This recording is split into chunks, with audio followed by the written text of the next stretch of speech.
আপনারা সন্দ্বীপের লোক, আপনাদের পিছনের কিছু ব্যাকগ্রাউন্ড আমাদের জানা আছে।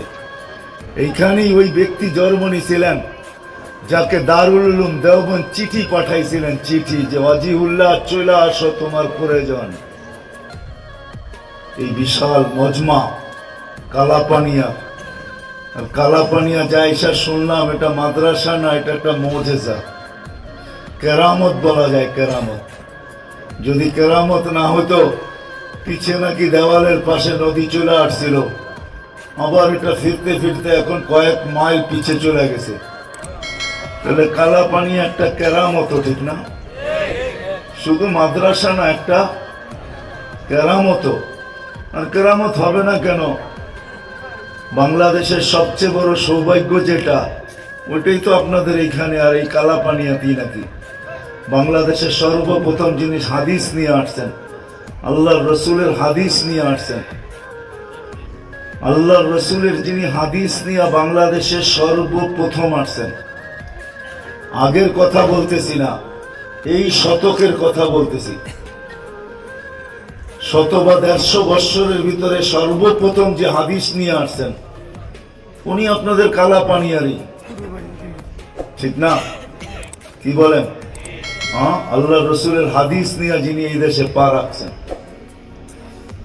যাক, আমি আপনাদেরকে আপনাদের ইতিহাস পড়াইতে আসি নাই।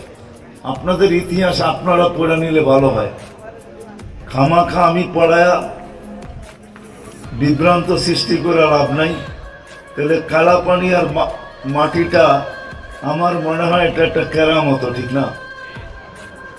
আপনারা সন্দ্বীপের লোক, আপনাদের পিছনের কিছু ব্যাকগ্রাউন্ড আমাদের জানা আছে।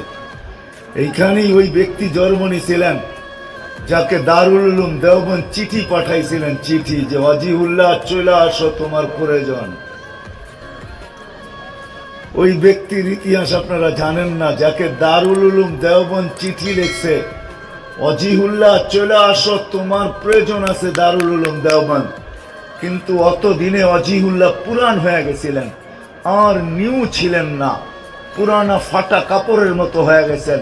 তো ওয়াজিহুল্লাহ লিখতে বাধ্য হয়েছে, যেই ওয়াজিহুল্লাহ দেওবন্দ থেকে ফিরে আসছিল, আজকে ওই ওয়াজিহুল্লাহ নাই, উনি নিজেই হারায় গেছে। আপনাদের এখানে আসবে তো আসবে কি করে?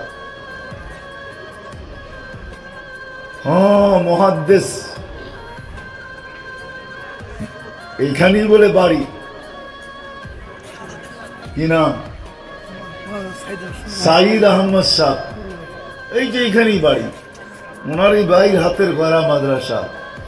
কেরামতি জিন্দা থাকতে আর কি দেখাইছে, মরার পরে দেখা গেছে কেরামতি, যে সমুদ্র তুমি আসতে পারো ভাঙতে ভাঙতে, কিন্তু আমার দরজায় এসব টাচ করলে খবর আছে।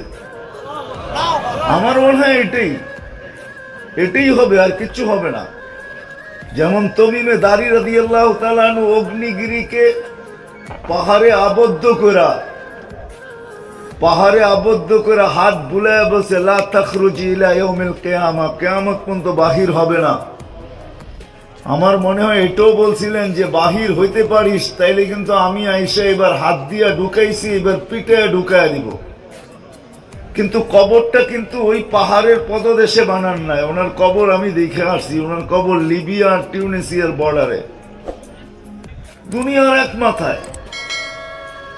সাইদ আহমদ সাহেব মনে হয় মরার পরেও কেরামতি দেখাইছেন যে নদী আসো, ঠিক আছে, কিন্তু আমার দেওয়ালে টাচ করলে কিন্তু খবর আছে, এই জন্য ভয়ে পিছে চলে গেছে। এটাই হবে।